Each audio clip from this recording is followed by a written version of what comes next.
رسول اللہ و خاتم النبیین صدق اللہ مولانا العظیم وصدق رسولہ النبی الکریم الرؤوف الرحیم اللہم نور قلوبنا بالقرآن وزین اخلاقنا بالقرآن وادخلنا الجنۃ بالقرآن ونجنا من النار بالقرآن۔ قال اللہ تعالی وتبارک فی شان حبیبہ مخبرا وآمرا ان اللہ وملائکتہ یصلون علی النبی یا ایہا الذین آمنوا صلوا علیہ وسلموا تسلیما۔ اللہم صل علی سیدنا ومولانا محمد معدن الجود والکرم وآلہ وصحبہ وبارک وسلم۔ حمد و تعریف و توصیف اللہ جل مجدہ الکریم کی ذات و برکات کے لیے جو خالق کائنات بھی ہے اور مالک شش جہات بھی۔ اللہ جل وعلا کی حمد و ثنا کے بعد رسول رحمت شفیع معظم نبی محتشم حضور ختمی المرتبت صلی اللہ علیہ وآلہ وسلم کے حضور ناز میں اپنی عقیدتوں، ارادتوں اور محبتوں کا خراج پیش کرنے کے بعد عالی مرتبت ذی وقار مشائخ اعظام، علماء کرام، سادات کرام، عمائدین شہر، اساتذہ، معلمین، تجار، خواتین و حضرات، نوجوانان، السلام علیکم ورحمۃ اللہ وبرکاتہ۔ ختم نبوت کانفرنس کے انعقاد پر میں پیکر خلوص حضرت مولانا علامہ صابر ایوب صاحب کو بسط مبارکباد پیش کرتا ہوں۔ اللہ ان کے جذبوں کو مزید توانا فرمائے۔ جس شوق سے، سلیقے اور کرینے سے جو بھی کام کرتے ہیں تکمیل تک پہنچاتے ہیں، اللہ نے ان کے سینے کو جذبوں کے نور سے مالا مال کر رکھا ہے۔ آپ سارے لوگوں کی آمین کے ساتھ دعا ہے کہ اللہ ان کو صحت بری لمبی زندگی عطا فرمائے۔ علماء ہوں، مشائخ ہوں، سادات کرام ہوں یا حضور علیہ السلام کے غلام مسلمانان امت، ان سے بہت پیار کرتے ہیں۔ ایک طرف یہ اسٹیج پہ کھڑے ہو کے اپنے علاقے کی رہنمائی اور قیادت کا فریضہ سر انجام دے رہے ہوتے ہیں، اور دوسری طرف گلیوں، بازاروں، چوکوں، چوراہوں، مساجد، مدارس اور ہر سطح پر لوگوں کے ساتھ انفرادی تعلق اور ملاقات کا سلسلہ ایک کارکن کی طرح رکھے ہوئے ہوتے ہیں، اور یقیناً یہ وصف ان کی ہر دل عزیزی کا سبب اور باعث ہے۔ اللہ تعالیٰ ان کی کاوشوں کو قبول فرمائے۔ یہ شہر کے ساتھ اجتماع انعقاد پذیر ہوا۔ میں نے دیکھا کہ انہوں نے شہر سے میلوں باہر نکل کے بھی کوئی اجتماع انعقاد کیا تو ایسے ہی ہجوم عاشقاں تھا، اور یہ دن کے اجالوں میں کریں یا رات کی خلوتوں میں، جب بھی آپ کو بلاتے ہیں تو آپ شوق فراواں کے ساتھ چلے آتے ہیں، اور میں سمجھتا ہوں کہ جہاں ان کی محنت، قد و کاوش، خلوص، للہیت اور اللہ کے محبوب علیہ السلام کے ساتھ محبت کا ربط، رشتہ، اس کا تعلق ہے، وہاں اہالیان تلا گنگ کے مذہبی ذوق اور جوش و خروش کا بھی بہت دخل ہے۔ یہاں تمام طبقات کے لوگ مجھے دیکھنے کو نصیب ہو رہے ہیں، مختلف افکار کے حامل، مختلف شعبہ جات سے جڑے ہوئے لوگ، علماء، مشائخ، سادات، تجار، اساتذہ، معلمین، ہر شعبہ زندگی سے یہاں نمائندگی موجود ہے، اور شہروں کا حسن یہی ہے کہ وہ اجتماعی نظم کے اندر ایک پلیٹ فارم پہ جمع ہوں، اور یہ ختم نبوت ایسا عنوان ہے جس پر امت متفق ہے، متحد ہے۔ اور آج کی تاریخ میں جب ہم یہ کانفرنس انعقاد کر رہے ہیں، یہ اس دور کے اندر ان فتنہ پردازوں کو ایک مضبوط اور توانا میسج ہے جو یہ سمجھتے ہیں کہ شاید ہم کچھ عالمی طاقتوں کے اشاروں پر یہاں انصاف خرید سکتے ہیں۔ ایسا نہیں ہے۔ یہ امت حضور علیہ الصلاۃ والسلام کے باب میں ہمیشہ اپنا سب کچھ قربان کرنے کے باوجود بھی سمجھتی ہے کہ حق تو یہ تھا کہ حق ادا نہ ہو۔ تو اس وقت جو عدالتی کارروائی چل رہی ہے، ہمیں امید ہے کہ ملک کے حساس ادارے اور ذمہ داران اس کی حساسیت کو محسوس کریں گے اور درست اور صائب فیصلہ ہی سامنے آئے گا۔ بصورت دیگر عوام کے جذبات کو قابو میں رکھنا کسی کے کنٹرول میں نہیں ہوگا، چونکہ یہ لوگ سب کچھ سہ لیتے ہیں۔ انہوں نے تمہاری جانب سے آنے والی مہنگائیاں بھی برداشت کر لی، تکلیفوں کے کچوکے سہے، ہر دکھ گوارا کر لیتے ہیں، لیکن جب یہ اپنے آپ کو بیچنے کی باری آتی ہے تو پھر کوچہ رسول میں اپنے آپ کو فروخت کر کے اپنے لیے سعادتوں کی راہیں حاصل کرتے ہیں۔ ختم نبوت حضور علیہ الصلاۃ والسلام کا اعزاز ہے، اور اللہ نے اپنے محبوب کو یہ شان عطا کی کہ حضور آخری نبی ہیں۔ اور یہ کوئی ضمنی مسئلہ نہیں ہے، یہ قطعی مسئلہ ہے، امت کا اساسی اور اجماعی مسئلہ ہے کہ حضور اللہ کے آخری نبی ہیں۔ قرآن کی قطعی، واضح اور صریح نص اس پہ موجود ہے، جو میں نے آیت کریمہ آپ کے سامنے تلاوت کی۔ اور میں سمجھتا ہوں کہ ہم میں سے جو ان پڑھ شخص بھی ہے اس آیت کو عربی متن کے ساتھ نہیں تو کم از کم اس کے مفہوم کو ضرور جانتا ہے۔ ما کان محمد ابا احد من رجالکم ولکن رسول اللہ وخاتم النبیین۔ محمد صلی اللہ علیہ وآلہ وسلم تم مردوں میں سے کسی کے باپ نہیں ہیں، وہ تو اللہ کے رسول ہیں، اللہ اکبر، آخری نبی ہیں، خاتم النبیین ہیں۔ تو حضور علیہ السلام پر نبوت کا اختتام ہوتا ہے۔ پس خدا بر ما شریعت ختم کر، بر رسول ما رسالت ختم کر۔ اب کوئی رسول اور کوئی پیغمبر آنے والا نہیں ہے۔ اور اللہ کے محبوب علیہ السلام نے بڑے واضح اور دو ٹوک الفاظ میں ارشاد فرمایا، اگر اس آیت کریمہ کی تشریح آپ نے سننی ہو تو معصور تشریح ہے جو حضور کی زبان سے ادا ہوئی، انا خاتم النبیین لا نبی بعدی، میں آخری نبی ہوں، میرے بعد کوئی نبی نہیں ہوگا۔ لا نبی بعدی، لا نفی جنس کا ہے، تو کسی قسم کا بروزی، ذلی یا کوئی بھی اس کی صورت اور کوئی بھی اس کی شکل کوئی نکالنا چاہے تو اس کی مطلق نفی کر دی گئی کہ میرے بعد باب نبوت بند کر دیا گیا، اب نہ کوئی رسول آئے گا، نہ کوئی پیغمبر آئے گا، نہ کوئی نبی آئے گا۔ تو اللہ نے اتمام دین کر دیا، اللہ نے اتمام توحید کر دیا۔ انبیاء و مرسلین کے سلسلے کی آخری کڑی حضور علیہ الصلاۃ والسلام کی ذات ستودہ صفات ہے، اور حضور نے اپنے مبارک اسما میں سے ایک اسم عاقب بتایا، اور پھر اس کی تشریح بھی خود ہی فرمائی۔ عاقب وہ ہوتا ہے جس کے بعد کوئی نبی نہیں ہوتا۔ تو اللہ تعالیٰ نے آخری نبی حضور علیہ السلام کو بنا کر کے یہ دروازہ بند کر دیا۔ فَبِأَيِّ حَدِيثٍ بَعْدَهُ يُؤْمِنُونَ، قرآن کے بعد اب تم کس چیز کا انتظار کر رہے ہو؟ قرآن مجید کو اللہ تعالیٰ نے اپنی حفاظتوں کا حصار عطا کیا۔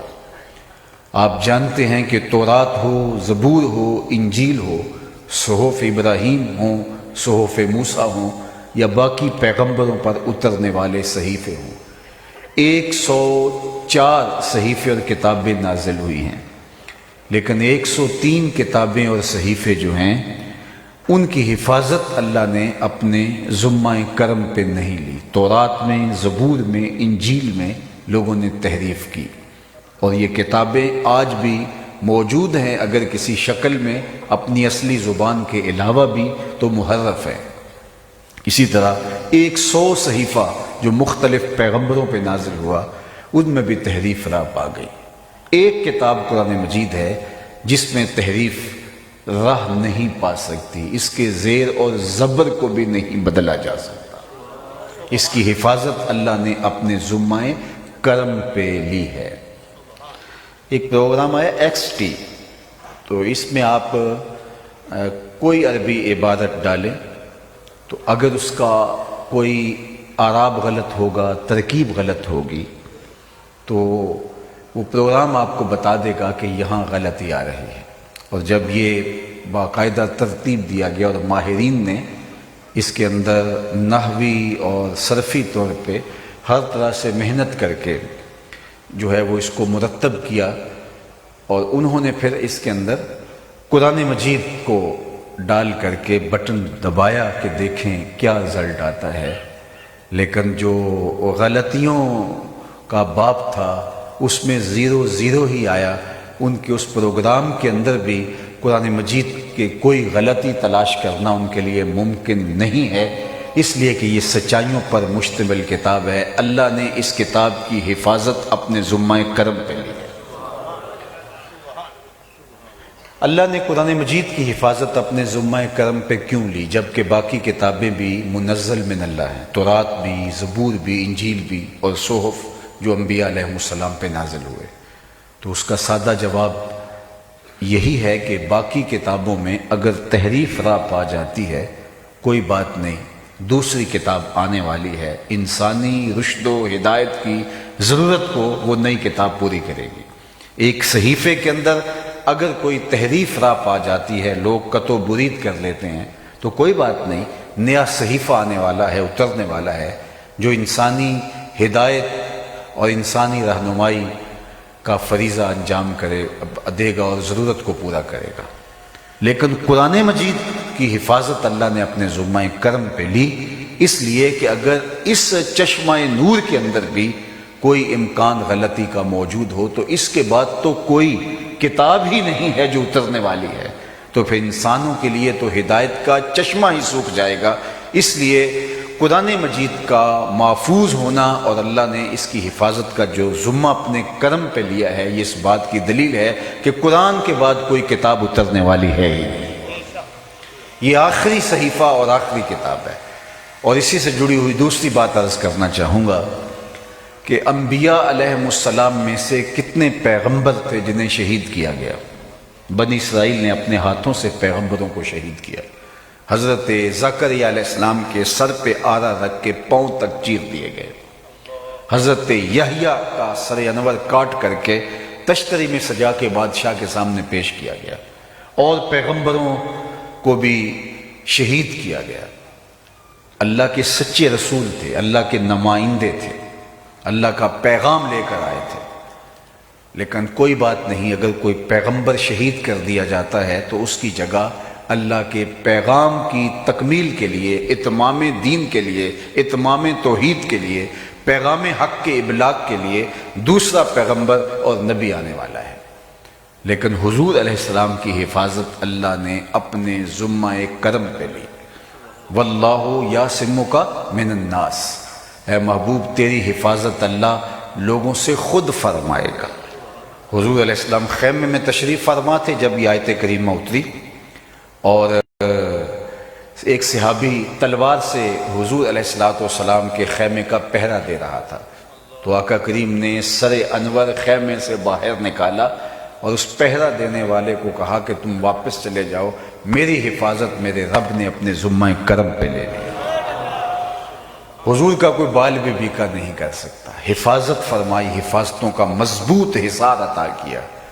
باقی رسول پیغمبر بھی تو اللہ ہی کے تھے، اسی کے فرستادہ تھے، لوگوں نے ان کو شہید کر دیا، لیکن حضور علیہ السلام کی حفاظت اللہ نے اپنے ذمہ کرم پر کیوں لی؟ وہ اس لیے کہ اگر حضور علیہ السلام بھی شہید کر دیے جاتے تو اتمام دین کون کرتا، اس لیے کہ حضور کے بعد کوئی پیغمبر کوئی رسول آنے والا نہیں تھا۔ پھر اللہ نے اپنے محبوب علیہ السلام کو ہر طرح کی تکمیل کے لیے، چاہے وہ اخلاقیات ہوں، چاہے وہ اقدار ہوں، چاہے وہ شریعت ہو، چاہے وہ اتمام توحید ہو، ہر معاملے میں کامل اور مکمل بنایا اور جامع حضور کی ذات ستودہ صفات کو بنایا۔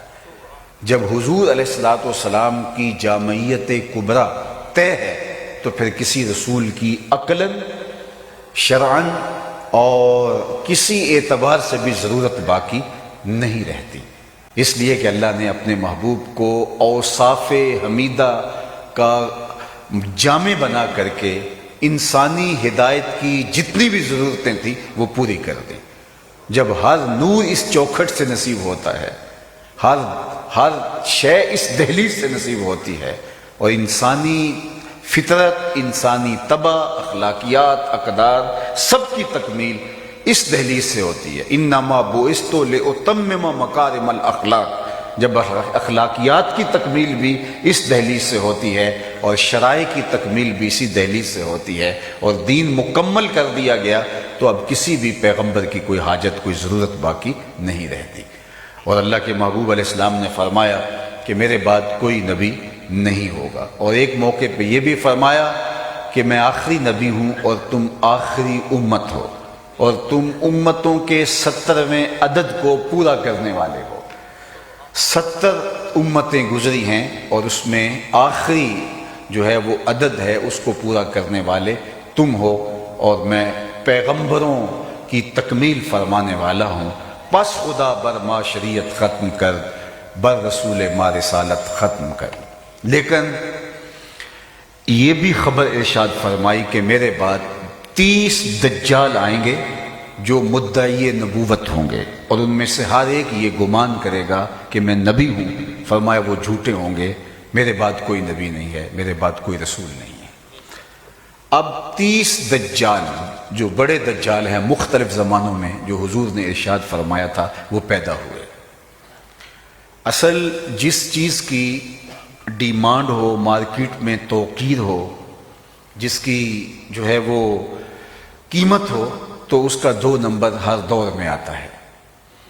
تو پیغمبر عزت کا روشن استعارہ ہے، تو لوگوں نے جھوٹی عزت پانے کے لیے، شہرت پانے کے لیے، لوگوں کو اپنا مطیع و منقاد اور فرما بردار بنانے کے لیے، لوگوں کو اپنے پیچھے لگانے کے لیے جھوٹی نبوتوں کے ڈھونگ رچائے، حتیٰ کہ زمانہ رسالت مآب صلی اللہ علیہ وآلہ وسلم میں مسلمہ کذاب، اسود انسی اور سجا نامی ایک خاتون، انہوں نے نبوت کا دعویٰ کیا، اور پھر اس کے بعد مختلف زمانوں کے اندر لوگوں نے نبوت کے دعوے کیے۔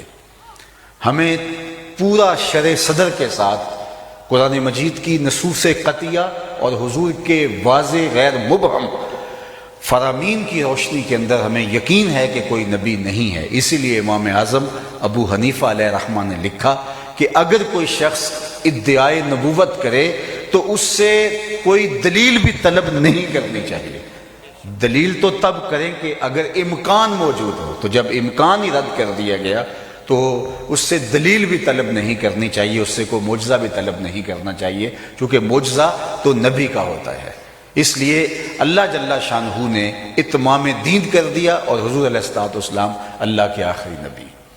اب جو بات میں عرض کرنے لگا ہوں کہ 30 کذاب کا حضور علیہ السلام مختلف ادوار میں آئیں گے، اور وہ گمان کریں گے ہم پیغمبر ہیں، ہم نبی ہیں، لیکن وہ جھوٹے ہوں گے، اور وہ مختلف ادوار کے اندر آتے رہے، اور ہر دور کے لوگوں نے اس معاملے کے اندر کبھی کسی کوتاہی کا ارتکاب نہیں کیا۔ آپ 1400 سالہ تاریخ پڑھ لیں، بہت معاملات کے اندر امت کمزوری کا شکار ہوئی، سیاسی طور پہ امت انتہائی کمزوری کا شکار ہوئی، معاشرتی ٹوٹ پھوٹ ہوتی رہی، اخلاقیات اور اقدار جو ہے وہ کمزور سے کمزور تر ہوتی رہی، علم کا بانک پن ایک زمانے میں رہا، لیکن پھر جو ہے وہ ہم نے وہ دور بھی دیکھا کہ جب یہ کیفیت بھی تھی، کتابیں اپنے وہ اقبال نے جو کہا تھا، وہ موتی علم و حکمت کے کتابیں اپنے آبا کی جو دیکھی ان کو یورپ میں تو دل ہوتا ہے سی پارا۔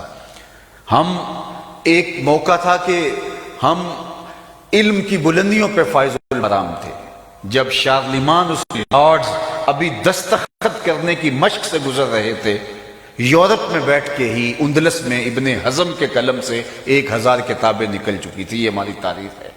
جب پیرس کی گلیوں میں کیچڑ تھا، بغداد عروس البلاد کہلاتا تھا۔ جب یہ لوگ سواد آشنا بھی نہیں تھے، ہمارے منجم ستاروں پہ کمندیں ڈالتے تھے۔ ہماری تاریخ روشن، اور آج ہم دریوزہ گر ہو گئے ان کے۔ تو اس امت میں اخلاقی انحطاط آیا، اقدار برباد ہوئے، علمی پستی اور زبوں حالی میں ہم مبتلا ہوئے، معاشی طور پہ بحران در بحران میں ڈوبے، سیاسی طور پہ ہم کمزور ہوئے، خلافت ٹوٹتی رہی، غرناطہ ڈوبا، اور جو ہے وہ بغداد کئی بار اجڑا، اور کہا تھا غالب نے کہ دل کی حالت کیا مذکور ہو، یہ نگر ہر مرتبہ لوٹا گیا، سکوت دہلی ہوا، کیا کچھ نہیں ہوا۔ 1857 کے اندر ہمارے ساتھ کیا کیا قیامتیں نہیں توڑی گئیں۔ لیکن یہ بات میں آپ کو بتاؤں، اور یہ بات تاریخ کے روشن حوالوں کے ساتھ آپ کے سامنے رکھ سکتا ہوں، کہ امت بہت امور میں کمزور پڑ گئی اور بہت زیادہ ذوف میں مبتلا ہو گئی، لیکن یہ امت کسی دور کے اندر بھی عشق رسول میں کمزور نہیں ہوئی۔ اور ہمارے دشمنوں کا، ہمارے مخالفین کا اور اسلام کے ابدی دشمنوں کا یہ خیال ہے کہ ان سے یہ متاع زیست بھی چھین لی جائے، اور اگر ان کی یہ دولت چھین لی جائے تو پھر ان کو مٹانا مشکل نہیں ہوگا۔ وہ فاقہ کش جو موت سے ڈرتا نہیں، ذرا روح محمد اس کے بدن سے نکال لو۔ وہ کہتے ہیں ان کے بدن سے اس روح کو نکال لیا جائے۔ ویسے بنیادی طور پہ جو ہمارے دشمن ہیں وہ ہم سے 4 چیزیں چھیننا چاہتے ہیں، اور مختلف ادوار کے اندر انہوں نے اس پر محنت کی۔ ایک تو ہم سے جہاد چھیننا چاہتے ہیں، جو ذروۃ الاسلام ہے، اسلام کی چوٹی ہے۔ وہ چاہتے ہیں کہ یہ جہاد سے پیچھے ہٹ جائیں تو ہم ان کو برباد کر دیں گے، چونکہ جہاد وہ قوت ہے جو اس امت کو عروج اور بانک پن عطا کرتا ہے۔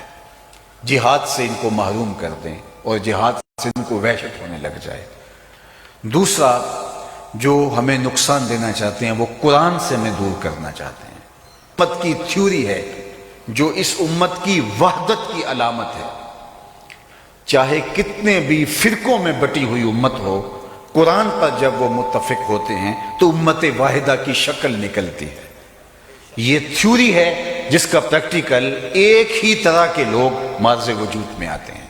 لہٰذا وہ قرآن کو ہم سے چھیننا چاہتے ہیں، اور وہ مختلف ادوار میں کوشش کر چکے، لیکن یہ اللہ کی حفاظت میں ہے۔ ڈاکٹر شوروش نے الفرقان الحق کے نام سے ایک باقاعدہ جو ہے وہ کتاب لکھی، اور کہا کہ یہ میں نے قرآن کا مقابلہ کیا ہے، اور لاکھوں کروڑوں ڈالر صرف کیے پوری دنیا کی لائبریریوں میں اور اہل تحقیق کے پاس پہنچانے کے لیے، لیکن دنیا نے اس کو پکڑ کے ردی کی ٹوکری پہ پھینک دیا، چونکہ قرآن کا مقابلہ ممکن ہی نہیں۔ اللہ نے اس کی حفاظت اپنے ذمہ کرم پہ لی اور کہا اگر تمہیں اس میں شک ہے تو اس کی مثل ایک سورت ہی لا کے دکھاؤ، اور وہ 40 رکوعات پر مشتمل سورہ بقرہ کے سائز کی سورت کا مطالبہ نہیں، سورۃ الکوثر کے سائز کی 3 آیات پر مشتمل ایک سورت ہی لا کے دکھاؤ۔ حضرت امام جلال الدین سیوطی علیہ رحمہ فرماتے ہیں اگر قرآن کی مثل لایا جانا ممکن ہوتا تو بدر اور احد کی لڑائیاں نہ ہوتی۔ بدر میں آئے، احد میں آئے، مقاتلے ہوئے، سر کٹوائے، اور کیا کچھ ہوا۔ کہا آسان سا کام تھا، اور یہ کن سے کہا گیا؟ جو شاعر تھے، جو ادیب تھے، جو بڑے زبان دان تھے، جن کو اپنی زبان دانی پہ ناز تھا، جو کہتے تھے ہم عرب ہیں، دنیا عجم ہے، گونگی ہے، بات کرنے کا ڈھب ہمیں آتا ہے، گفتگو کرنے کا سلیقہ ہمیں آتا ہے، جو بات کرنے کا اسلوب جانتے تھے، اپنے آپ کو فصیح اور بلیغ کہتے تھے، ان سے مطالبہ کیا گیا۔ اور یہ چیلنج آج بھی قرآن کا آج بھی موجود ہے، اسی طرح موجود ہے دنیا کے اوپر۔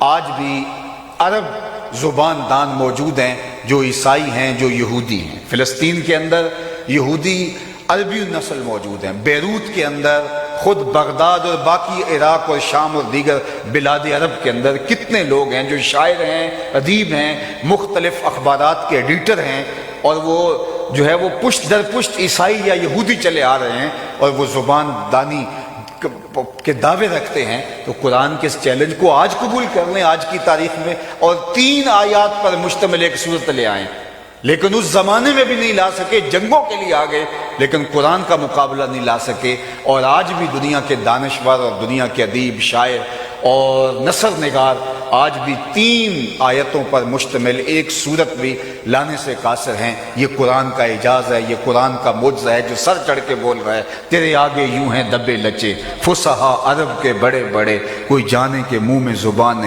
نہیں بلکہ جسم میں جان ہے۔ یہ اسلام کی صداقت کا منہ بولتا ہوا ثبوت ہے۔ یہ ڈاکٹر شروش نے جو لکھا، لوگوں نے ردی کی ٹوکری پر ڈال دیا، اوقات ہی اس کی کیا ہے۔ قرآن اپنی تمام تر شان کے ساتھ آج بھی وہ دعویٰ بار بار دہرا رہا ہے کہ آؤ اس کی مثل ایک صورت ہی لے آؤ، لیکن نہیں لا سکے۔ یہ قرآن کی صداقت ہے۔ تو ان کی کوشش ہے کسی طرح سے جو ہے وہ قرآن کو لوگوں سے نکال دیا جائے، لوگوں سے دور کر دیا جائے، لیکن اللہ نے اس کی حفاظت اپنے ذمے پہ لی۔ اور یہ بات ذہن میں رکھیے گا کہ اس کی ظاہری حفاظت کا جو انتظام ہے وہ حفاظ کی شکل میں اللہ نے رکھا، اور لوگوں کے دل میں اللہ ڈالتا ہے کہ اپنے بیٹے کو حفظ کرواؤ۔ آج کی تاریخ میں بظاہر حفاظ کی وہ اس معاشرے کے اندر قدردانی لوگ نہیں بھی کرتے، لیکن اس کے باوجود امراء ہو، غربا ہوں، پڑھے لکھے خاندان ہوں یا غریب اور ان پڑھ لوگ ہوں، وہ یہ سعادت اپنے لیے باعث خوش بختی سمجھتے ہیں کہ ان کا بیٹا حافظ قرآن بن جائے۔ اور آج کی تاریخ میں یہ امت کے عروج کا دور نہیں ہے، یہ امت کے بانکپن کا زمانہ نہیں ہے، یہ زوال کا دور ہے جس دور سے ہم گزر رہے ہیں۔ معاشی بحرانوں میں مبتلا ہیں، سیاسی طور پہ 56-57 اسلامی ملک ہیں، ہماری 2 ٹکے کی ویلیو نہیں ہے، اور اس کی صورت گری ہم اپنی آنکھوں سے جو ہے وہ دیکھتے ہیں کہ ایک نقطے کے برابر اسرائیل ہے، اور وہ عربوں کے اندر جو حال امت کا کر رہا ہے، اور کوئی توانا آواز بھی اس کے سامنے جو ہے وہ اٹھانے کے لیے آمادہ نہیں ہے، اتنے کمزور ہیں۔ تو اس زوال کے دور کے اندر اگر میں اس مجلس سے ڈھونڈوں تو مجھے سینکڑوں حفاظ مل جائیں گے۔ کچھ عرصہ قبل ہم نے ایک پروگرام بنایا کہ جو حافظ ہیں ان کو اچھے لہجوں میں پڑھنا سکھائیں، تو میں نے اپنے دوستوں کو کہا کہ ان طلباء میں تلاش کرو اور فہرست مجھے بنا کے دو کہ کتنے حافظ ہیں۔ تو انہوں نے مجھے فہرست بنا کے دی کہ 450 پونے 500 کے قریب ان بچوں کے اندر حافظ موجود ہیں، جو صرف ایک ادارے کے اندر بچے پڑھ رہے ہیں، ان میں 500 کے قریب، پونے 500 کے قریب حفاظ موجود ہیں۔ تو گلی گلی حافظ پائے جاتے ہیں۔ ماہ سیام آتا ہے تو کچھ حافظ ایسے ہوتے ہیں جن کو تراویح کے لیے جگہ نہیں مل پاتی، اتنے حافظ ہیں۔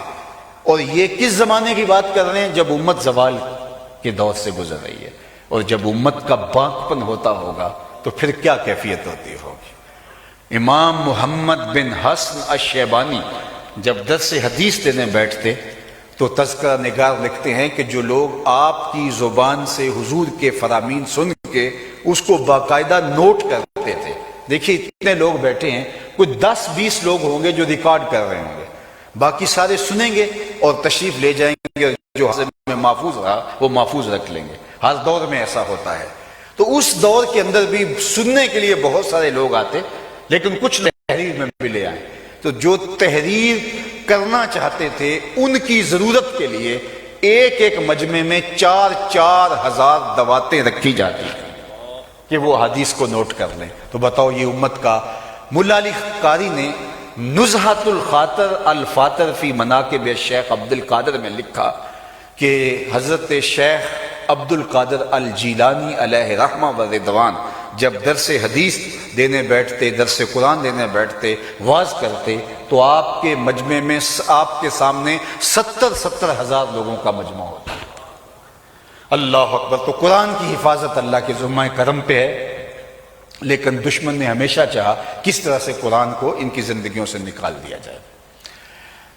تیسری جو چیز جس چیز سے ڈرتے ہیں وہ جہاد سے اور وہ حج سے ڈرتے ہیں۔ وہ کہتے ہیں کہ حج امت کی وحدت کا نظم ہے، اور حج سے امت کو کھڑا کیا جا سکتا ہے۔ لہذا کس طریقے سے حج یا تو ختم ہو جائے یا اپنی روح کے ساتھ حج موجود نہ رہے۔ اس امت کو اللہ تعالیٰ نے جو نظم عطا کیا ہے، محلے کی سطح پہ 5 وقت نماز کے لیے ہم لوگ جمع ہوتے ہیں، علاقے کی سطح پہ ہم لوگ 8 دن کے بعد اجتماع جمعہ میں جمع ہوتے ہیں اور دین سیکھتے ہیں، شہر کی سطح پہ ہم سال میں 2 عیدین کے اجتماع میں جمع ہوتے ہیں، اور عالمی سطح پہ ہمیں حج کا اجتماع دیا گیا ہے۔ تو گلی سے لے کر کے عالمی سطح پہ یہ ایک مربوط نظم ہے اس امت کا، اور جس کا سب سے بڑا مظاہرہ حج ہے۔ اور حج میں جو عرفات میں خطبہ حج دیا جاتا ہے، اصولی طور پہ وہ پورے سال کے لیے لوگوں کو لائحہ عمل اور لوگوں کو ہوم ورک دیا جانا چاہیے۔ امام حج کی ذمہ داریوں میں شامل ہے کہ وہ دی ہوئی پرچی ہی نہ پڑے، بلکہ اس کی ٹیمیں تجزیہ کریں کہ امت کو کن امور میں عمل کی ضرورت ہے اور لائحہ عمل کیا ہونا چاہیے۔ امت کی کمزوریوں کو وہ پوری طرح سے غور کرے اور اس کا ایک مربوط لائحہ عمل جو قابل عمل حل ہے وہ خطبہ حج میں دے، چونکہ پوری دنیا سے نمائندے وہاں پہنچے ہوتے ہیں، اور ان کو پھر ہوم ورک دے کے بھیجے کہ تم نے جا کے اب یہ کام کرنا ہے، اور سال بعد اس کو واچ کرتا رہے، اور جو چیزیں رہ گئی ہیں اگلے حج میں ان کو ایڈ کر کے حج کے خطبے میں ان کو اگلے سال کے لیے لائحہ عمل دے۔ چند سال کی محنت کے بعد اگر امام حج بھی اس بات پر پورا زور دے اور حاجیوں کو باقاعدہ یہ ہوم ورک ملے اور واپس آ کر کے اپنے اپنے علاقوں میں وہ کام کرے، تو امت کے اندر وحدت بھی پیدا ہو اور امت مشکلات سے نکلنے کا راستہ بھی تلاش لے۔ لیکن بدقسمتی سے ایسا نہیں ہے۔ اقبال نے تو اپنے زمانے میں کہا تھا کہ زائرین کعبہ سے اقبال یہ پوچھے کوئی، زائرین کعبہ سے اقبال یہ پوچھے کوئی، حرم کا تحفہ کیا زمزم کے سوا کچھ اور نہیں۔ جو بھی آتا ہے وہ ہمیں زمزم لا کے پیش کرتا ہے، کھجوریں دیتا ہے۔ اقبال نے کہا تھا کیا وہاں صرف کھجوریں لینے گئے تھے، پانی لینے گئے تھے، یا وہاں سے کچھ نور بھی لینے گئے تھے؟ ہمارا وہ حصہ جو فکری حصہ تھا جو امت کو امت وحدہ بنا دے، کاش کہ وہ بھی ہمیں لا کے دیا جاتا۔ تو حج سے وہ ڈرتے ہیں، اور چوتھی چیز جس سے وہ بہت زیادہ خائف ہیں، وہ ڈرتے ہیں اس امت کے سینے کے اندر جو حضور علیہ الصلوۃ والسلام کی محبت ہے۔ وہ کہتے ہیں اگر یہ 4 چیزیں ان سے ختم کر دی جائیں تو یہ امت جو ہے وہ اپنا وجود کھو بیٹھے گی، اور ہر دور کے اندر انہوں نے اس امت کو توڑنے کے لیے جو ہے وہ دیدہ نادیدہ ہاتھ استعمال کر کے انہوں نے ضرور اس امت کو کمزور کرنے کی کوشش کی ہے۔ ایران کا جو بہاءاللہ تھا اس کو یہ ٹاسک دیا گیا تھا کہ لوگوں کو روکے کہ وہ حج کے لیے نہ جائیں، اور یہاں ہی ایک کعبہ کا ماڈل بنا لیا جائے اور لوگ اس کے گرد گھوم لیں۔ یہ وہی دور تھا جب یہاں قادیان کا مرزا کھڑا کیا جا رہا تھا، اور اس کو ٹاسک یہ دیا گیا تھا کہ تم لوگوں کو جہاد سے دور کرو، کہو کہ یہ قلم کا زمانہ ہے، یہ تلوار کا زمانہ نہیں رہا۔ اور اس نے کہا، خود اپنی کتابوں میں لکھتا ہے، اس کی جو کتابیں ہیں وہ کہتا ہے کہ میں نے جہاد کی منسوخیت کے حوالے سے اتنا لٹریچر لکھا ہے اور اطراف و اکناف عالم میں اس کو پھیلایا ہے، اگر اس کو جمع کرنا ممکن ہو تو 50 الماریاں اس لٹریچر سے بھر جائیں۔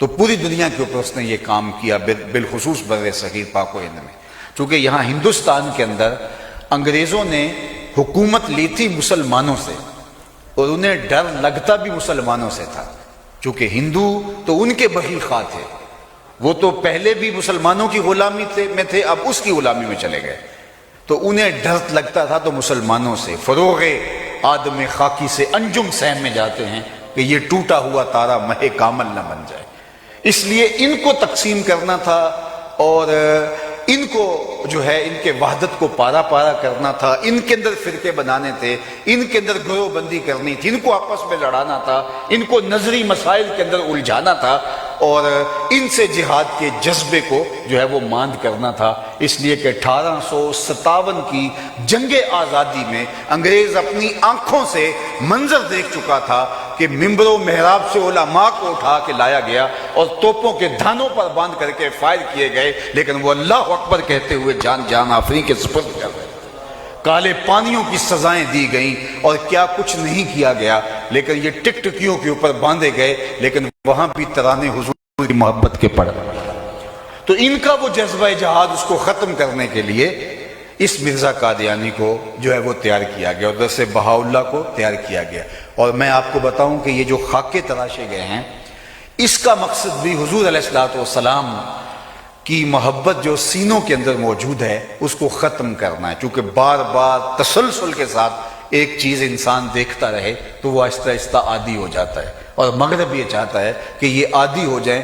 جس طرح ان کے سامنے حضرت عیسیٰ علیہ السلام کی اہانت کی جاتی ہے اور ان کو کوئی اس کی پریشانی نہیں ہوتی، جبکہ وہ ان کو اپنا نبی اور پیغمبر مان رہے ہوتے ہیں، بلکہ یورپ کے گرجا گھروں کے اندر معاذ اللہ جو انہوں نے شبیہیں بنائی ہیں حضرت مریم سلام اللہ علیہا کی، اور پھر جس طرح کی مکروہ اور میری زبان ان کا بوجھ نہیں اٹھا سکتی، تو ان کے لیے یہ کوئی مسئلہ نہیں ہے، اور وہ سمجھتے ہیں کہ اظہار آزادی کے نام سے یہ امت بھی ایسے بے غیرت ہو جائے اور تسلسل کے ساتھ ایسا کرو، لیکن انہوں نے دیکھ لیا کہ یہ امت ہر دکھ سہ لیتی ہے، لیکن حضور کے نام پر آنچ آئے یہ امت کبھی گوارا نہیں کرتی۔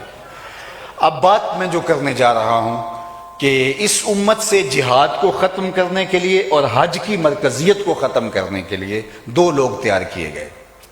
ایک تو ایران کے اندر بہاءاللہ تیار کیا گیا، وہاں چونکہ عربی اور عجمی یہ دو افکار الگ الگ مغرب کے تراشے ہوئے ہیں، اسلام نے تو ان کی نفی کی ہے۔ عرب اور عجم یہ تقسیم اسلام نہیں دیتا، حضور علیہ السلام کے نام سے ہی امت واحدہ بنتی ہے۔ دل با محبوب حجازی بستائیں، زی جہت با یک دیگر پیوستائیں، چون گلے صد برگ مارا بو یکیست، او کے جانے ای نظاموں او یکیست، مست چشمے ساکیے بتہاستیم، در جہاں مثل مومی نازتیم۔ ہم تو اس ایک نام سے جڑے ہوئے ہیں، چاہے عرب کے رہنے والے ہیں چاہے عجم کے رہنے والے ہیں۔ اسود رائی حضور کی خدمت میں آتا ہے، اللہ اکبر، بکریاں ہانگ کے لے کے جا رہا ہے، اور راستے میں جو ہے وہ جنگ کی تیاری ہو رہی ہے، حضور کا چہرہ نور دیکھ کر کے آگے بڑھتا ہے اور عرض کرتا ہے حضور اگر میں اسلام لے آؤں تو مجھے کیا ملے گا؟ اللہ اکبر، حکمت والے پیغمبر نے ارشاد فرمایا جو ابو بکر کو ملا ہے وہی تجھے ملے گا، جو عمر کو ملا ہے وہی تجھے ملے گا، جو حق ان کے ہیں وہی تیرے حق ہوں گے، جس صف میں وہ کھڑے ہوتے ہیں اسی صف میں تو کھڑا ہوگا۔ اس نے کہا مجھے تو اپنے کوئی پاس بٹھانے کے لیے تیار نہیں، میرے رنگ کی سیاہی اور میرے کالے رنگ کی وجہ سے لوگوں نے میرا نام بھی اسود رکھ دیا۔ تو کہا ان بکریوں کا کیا کروں؟ کہ ان بکریوں کو اپنے مالک کی طرف ہانک دے، جب اس کے قلعے میں آخری بکری چلی جائے تو تم واپس چلے آنا۔ تو آخری بکری ہانک کے واپس آیا، ادھر گمسان کا رن پڑا ہوا تھا، تو یہ بھی تلوار لے کے آگے بڑھ گیا۔ جب لاشیں اٹھائی گئی تو اسود رائی کی لاش بھی پڑی تھی۔ تو مصطفیٰ جان رحمت نے دیکھا، فرمایا لوگوں اس شخص نے نہ کوئی نماز پڑھی، نہ کوئی روزہ رکھا، نہ حج کیا، نہ زکاتیں دی، آیا تھا در جنت کھلا تھا سیدھا اندر چلا گیا۔ اقبال کہتا ہے اسود از توحید احمر می شود، خیش فاروق و ابو ذر می شود۔ اسود توحید کے فیضان سے احمر ہو جاتا ہے، اور ابو ذر اور ابو بکر ایک ہی صف میں کھڑے ہوتے ہیں، یہ اسلام کا فیضان ہے۔ لیکن عجم اور عرب کی تقسیم یہ ہمارے دشمنوں نے کی ہے۔ سلطنت عثمانیہ جب توڑی گئی تھی تو اس وقت یہی بت تراشا گیا تھا نا کہ یہ ترک ہیں اور تم عرب ہو اور یہ تمہارے اوپر حکمران بن کے بیٹھ جائیں، بغاوت کرو ان سے۔ یہ بت کے تراشیدہ تہذیب نبی ہے، غارت گرے کا شانہ دین نبوی ہے، بازو تیرا توحید کی قوت سے قوی ہے، اسلام تیرا دیس ہے تو مصطفی۔ ہم حضور کے نام سے ایک امت ہیں، گورے ہیں، کالے ہیں، عربی ہیں، اجمی ہیں، ہندی ہیں، سندھی ہیں، اس سے کوئی تعلق نہیں۔ چون گلے صد برگ مارا بو یکیس، او کے جانے ای نظاموں او یکیس، مست چشمے ساکیے بتہاستیم، در جہاں مثل مومی نازتیم۔ لیکن اب ایران کے اندر یہ بات ڈالنی تھی کہ میاں تم ان کے کعبے کی طرف کیوں جاؤ، تم اپنا کعبہ بناؤ، اور بہاءاللہ کو کھڑا کیا گیا۔ اور آج بھی بہائی جو ہے وہ ایک تعداد میں موجود ہے دنیا کے اوپر۔ اور دوسرا جہاد کو ختم کرنے کے لیے مرزا قادیانی کو یہاں ختم کیا گیا۔ یہاں ضرورت یہ تھی کہ یہ جہاد کے لیے دوبارہ اٹھ کھڑے نہ ہوں۔ اب جو بات میں آپ کے گوش گزار کرنا چاہتا ہوں، میری گفتگو شاید کچھ طویل نہ ہو جائے، لیکن یہ ایک بنیادی اور فکری باتیں ہیں۔ 30 دجال حضور نے ارشاد فرمائے تھے ہوں گے مختلف زمانوں میں، اور وہ کذاب ہوں گے۔ مختلف دجال آئے اور ان کے ساتھ ان کی قومیں کھڑی ہو گئی۔ جو یمامہ کے لوگ تھے وہ کھڑے ہو گئے مسلمہ کذاب کے ساتھ، اور وہ جو ہے اس تعصب کے ساتھ لڑنے مرنے کے لیے تیار ہو گئے۔ لیکن جب جو ہے وہ قتل ہوا مسلمہ، تو اس کے ماننے والے بھی صفحہ ہستی سے مٹ گئے۔ دنیا کے اوپر کتنے بڑی طاقتیں لے کر کے مدعیان نبوتیں آئے، لیکن جب وہ ان کا قصہ تمام ہوا تو ان کے پیچھے ان کے ماننے والے بھی چند سالوں کے اندر اپنا وجود کھو بیٹھے۔ لیکن 100 سال ہونے کو ہے، مرزائی اب بھی موجود ہے، ادھر بہائی اب بھی موجود ہے۔ تو یہ ذرا غور طلب بات ہے کہ 30 دجال مختلف ادوار میں پیدا ہوئے۔ جب وہ اپنے منطقی انجام کو پہنچے، ان جھوٹے مدعیان نبوت کی جھوٹی امتیں وہ بھی خس و خاشاک کی طرح بہ گئے، ان کا وجود بھی مٹ گیا۔ لیکن یہ دو لوگ جو تھے یہ مٹ گئے اور بڑی ذلت کے ساتھ مرے۔ یہ مرزا کے بارے میں تو آپ جانتے ہیں کہ یہ جو ہے وہ واش روم میں مرا تھا، اور کس ذلت اور کس رسوائی کے ساتھ مرا۔ لیکن اس کے باوجود، اتنی ذلت کے باوجود، اس کے ماننے والے آج بھی دنیا کے اوپر موجود ہیں، اور ان کی تعداد ہر دن کچھ نہ کچھ بڑھتی رہتی ہے۔ پاکستان میں ایک محتاط اندازے کے مطابق مختلف مغربی ممالک کی نیشنلٹی حاصل کرنے کے لیے، بالخصوص جرمنی کی، 1 سال کے اندر 10,000 لوگ اپنے آپ کو صرف پاکستان سے مرزائی لکھتے ہیں۔ 10,000 لوگ اپنا دین بیچتے ہیں مرزائی ہونے کے لیے، اور جو ہے دوسرے ملکوں کی نیشنلٹی حاصل کرنے کے لیے۔ تو سوال یہ ہے کہ جب جھوٹے مدعیان نبوت اپنے منطقی انجام کو پہنچے تو ان کا فکر و فلسفہ بھی ان کے ساتھ ہی دفن ہو گیا۔ لیکن یہ کیا وجہ ہے؟ کیا اس کے فلسفے میں جان تھی؟ اس کی فکر میں کوئی جان تھی؟ نہیں۔ تو پھر قادیانی کیوں موجود ہے اور ادھر سے جو ہے وہ بہائی کیوں موجود ہیں؟ تو اس کا سادہ سا جواب ہے، پہلے جو لوگ آئے تھے وہ نفس کی وجہ سے پروٹوکول حاصل کرنے کے لیے، عزت حاصل کرنے کے لیے، وقار پانے کے لیے وہ کھڑے ہوئے۔ لیکن یہ جو دو لوگ تھے، یہ برطانوی راج نے ان کو کھڑا کیا تھا، اور جو ان کے پیچھے تھے وہ آج بھی ان کے پیچھے ہیں، اور ان کی سپورٹ آج بھی ان کو موجود ہے۔ اس لیے امت کے لیے یہ بہت بڑا خطرہ بن گئے۔ پاکستان کے اندر یہ مرزائیوں نے جو ادب مچایا، تحریک پاکستان سے قبل کی جو کہانیاں پڑھ لیجئے، اور تحریک پاکستان کے جو ہے وہ دوران کی اور بعد کی کہانیاں پڑھ لیجئے۔ ان لوگوں نے پاکستان کو کبھی قبول نہیں کیا، بلکہ جب پاکستان 2 لخت ہوا تو اس وقت قادیان کے اندر چراغاں کیا گیا، اور ان کے ربوے کے اندر جو لوگ دفن ہوتے ہیں، ان کے مرنے والے مردود، وہ اس وصیت کے ساتھ دفن ہوتے ہیں کہ پاکستان ٹوٹ جائے گا اور دوبارہ انڈیا میں ضم ہو جائے گا، اور ہماری یہاں سے لاشیں اٹھا کے وہاں قادیان کے اندر جا کے دفن کی جائیں گی۔ یہ پاکستان کے بھی غدار ہیں، دشمن ہیں، اور اسلام کے بھی غدار اور دشمن ہیں، اور پاکستان کے آئین کو، قانون کو، ضابطوں کو انہوں نے قبول نہیں کیا، اور ہمیشہ یہ پاکستان کے اندر شر و فساد بپا کرنے کے لیے جو ہے مستعد اور فعال رہتے ہیں۔ ہمارے ادارے اس بات کو بہت اچھی طرح جانتے ہیں، لیکن نہ جانے کون سے نادیدہ ہاتھ ہیں جن کی وجہ سے یہ لوگ مجبور ہو جاتے ہیں۔ کسی نے تو کہا تھا کہ اگر 2 موریا پل کے پاس 2 ٹانگیں بھی آپس میں ٹکرا جائیں تو اگر آپ تحقیق کریں تو پیچھے مرزائی ہوں گے۔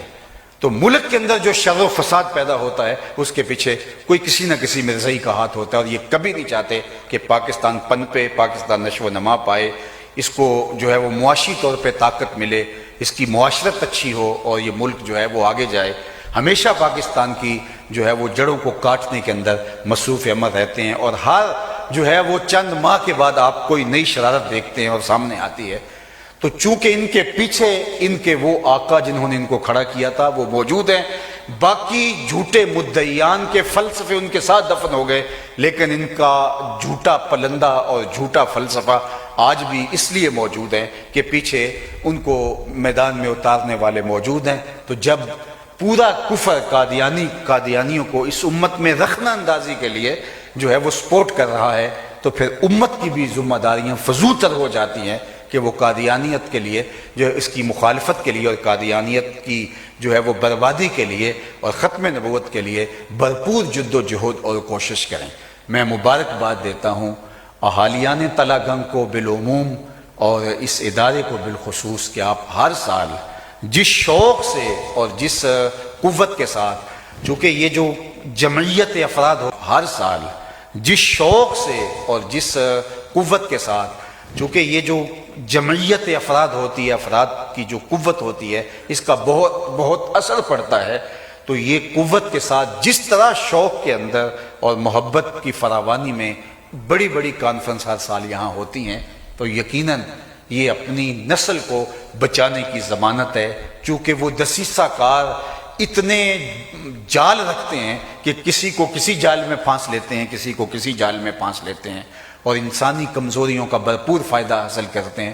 تو میں مبارکباد بھی دیتا ہوں اور بارگاہ استی میں دعا بھی کرتا ہوں کہ اللہ تعالیٰ میرے وطن کو ان شریروں کے فتنے سے محفوظ فرمائے، اور اللہ تعالیٰ اس وقت ملک کے اندر جو عدالت میں چل رہا ہے، اللہ تعالیٰ اس منصب کے اوپر بیٹھے ہوئے لوگوں کو، ان کے ذہن کو، دل کو کشادہ کرے اور وہ ان کے پیچھے جو شریر ہیں ان کی شر کو سمجھیں اور اس ملک کو کسی فتنے کی آگ میں جو ہے وہ ڈالنے سے باز رہیں، اور اس ملک کو حضور علیہ السلام کے نام پہ بننا نصیب ہوا، اور یہ ملک انشاءاللہ کبھی بھی یہاں قادیانی اور ان کے جو ہے وہ سرپرست غالب نہیں ہو سکتے۔ اس ملک میں جھنڈا اونچا رہے گا تو میرے حضور کے نام کا جھنڈا اونچا رہے گا، اور انشاءاللہ العزیز یہ سلسلہ قیامت تک جاری رہے گا کہ حضور علیہ السلام کی محبت اور حضور کے پیار میں لوگ اپنا سب کچھ قربان کر کے بھی سمجھیں گے کہ حق تو یہ تھا کہ حق ادا نہ ہوا۔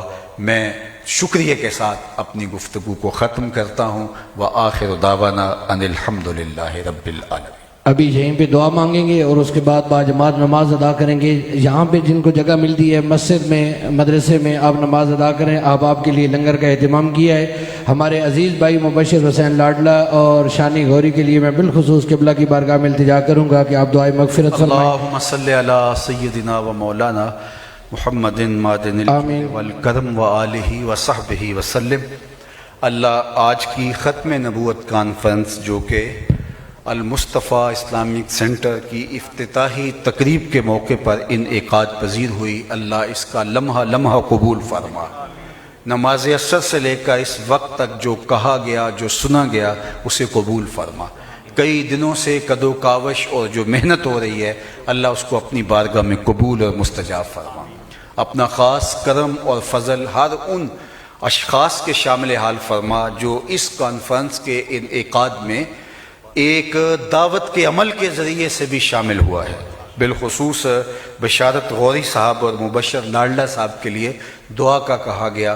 اللہ انہوں نے جو فراخ دلانہ انداز سے اس کی ضیافت کا اہتمام کیا ہے ان دوستوں کے لیے، ان کو بہتر صلہ، اجر اور رزق فراواں عطا کر دینا۔ ہمارے محترم جناب علامہ صابر ایوب صاحب، ان کی پوری ٹیم، ان کے رفقائے کار اور ان کے دینی امور میں معاون اور مددگار سب لوگوں کو اللہ اپنی خاص کرم نوازیوں کا حصار عطا فرما۔